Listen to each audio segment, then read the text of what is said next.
Random House Audio presents The State of Jones, the small southern county that seceded from the Confederacy, by Sally Jenkins and John Stauffer.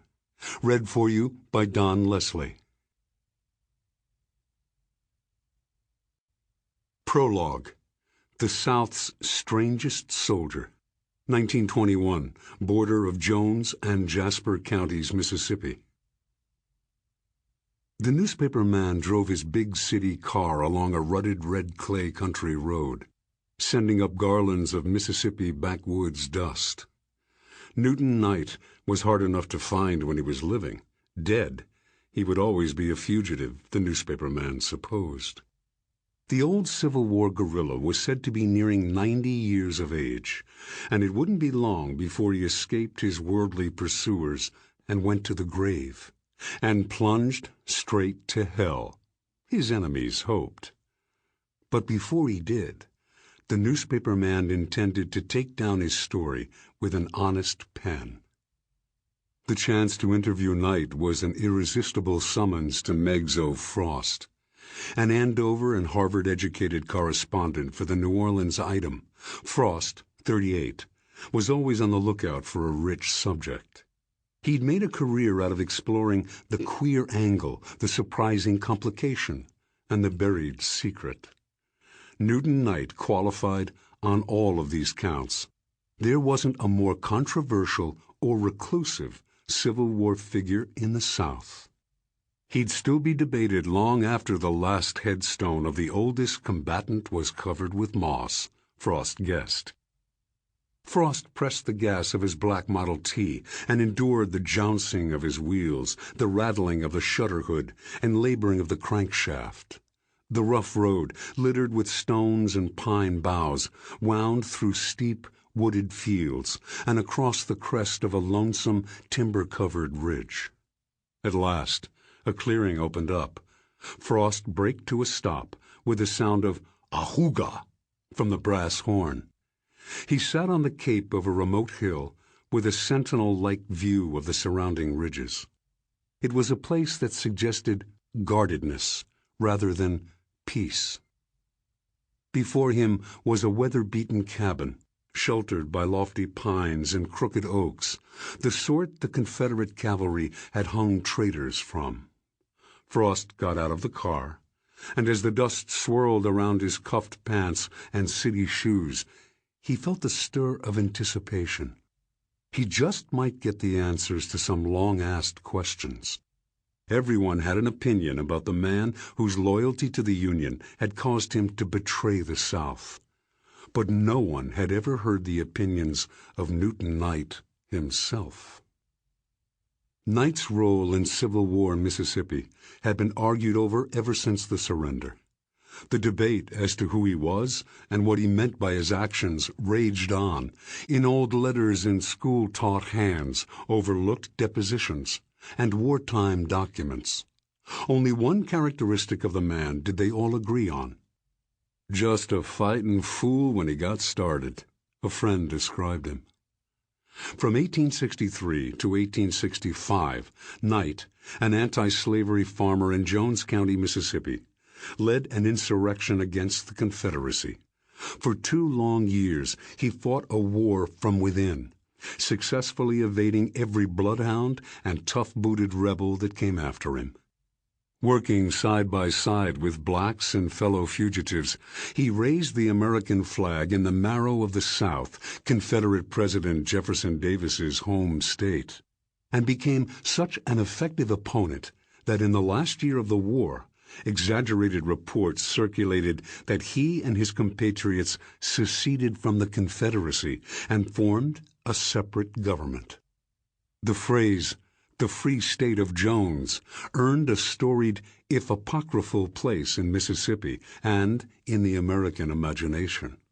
For all of that, Captain Newton Knight remained one of the less-known and most poorly understood warriors of the Civil War. An expert in the art of disappearance, he had faded into the weeds of time, the way he once faded into the canebrake of the Mississippi piney woods region. Virtually every local account of him was bent by lore or bitter memory.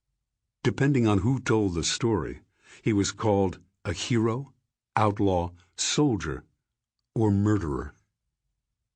I believe in giving the devil his due. Newt was a mighty sorry man, declared his old Confederate neighbor, Ben Graves. Yet, to one local boy named Monroe Johnson, Knight left the indelible impression of a patriot. He looked, Johnson said, like George Washington with his long white hair. Who was he, really? He was a slave owner's grandson who never owned slaves, a dead-eyed shot who could reload a shotgun before the smoke cleared, a father and husband who, after the war, had two families, one white, the other black. A white man who in his later years was called a Negro. He fought for racial equality during the war and after, and he envisioned a world that would only begin to be implemented a century later. Those were the facts. The full story was even more complicated. That Newton Knight deserted and fought against the Confederate Army was well known. Less well known, and seldom publicly acknowledged, was Newton's long alliance with a woman named Rachel, a slave owned by his family, a woman of manifest strength and arresting appearance, whom he was rumored to have loved and even married. Rachel aided and protected Newton during the Civil War, and after it bore his children. Newton shared his homestead with her until her death in 1889, and perhaps breaking the biggest taboo of all, he had acknowledged their children and grandchildren as his own. What he did after the war was worse than deserting. Old Ben Graves said. Definitive statements about Knight's career were perilous, given the scantiness of the record and the competing agendas of the witnesses. But this much Frost was sure of. For 2 long years, Knight and his band remained unconquered, though surrounded by Confederate armies from start to finish. Their resistance had hampered the Confederate Army's ability to do battle against the North, forced it to conduct a third front war at home, and eroded its fierce will to fight. Not that anyone had ever thanked him for it. Newton Knight remained such a sore subject that many Mississippians refused to say his name, except to cuss him, and some of his own relatives even denied kinship with him. To them, he was a criminal. "No romance about it at all, sir," an old Confederate said to Frost. "Just a bunch of deserters hiding out and bushwhacking." Newton believed it did no good to talk about the war and stir up the old bitterness. But he was reaching the end of his life, and he was tired of being misunderstood. In 1920, the white-haired old man had sent out a missive from his hilltop property. He wished to tell his story to an independent historian. He had heard too many lies of the times, he said. He wanted to correct them. An Ellisville attorney named J.M. Arnold wrote a note to Dunbar Rowland, Mississippi's preeminent military historian and archivist. One Newton Knight of war fame and leader of the Jones County deserters is still living. He is very old and has sent out word that he desired to have some person come with a stenographer and let him make a statement of the true conditions, etc., of those times. This old man is liable to die any time, and the chance to get the truth, men, facts, and events, will be lost if this statement is not obtained. I suggest you get some person he know to go with the stenographer, as the old man will talk freer. I give you this information because I know you are interested in getting first-hand knowledge, and this is the first chance that has been had to get the true facts about Jones County during the war. That was how Newton had come, on that spring day in 1921, to grant an audience to the journalist Frost. Yet, even with an invitation, Frost was warned it might be difficult to get Knight to talk much about the old days. The war still rankled in him, as it did in his enemies in Jones and the surrounding counties. Sample complete. Ready to continue?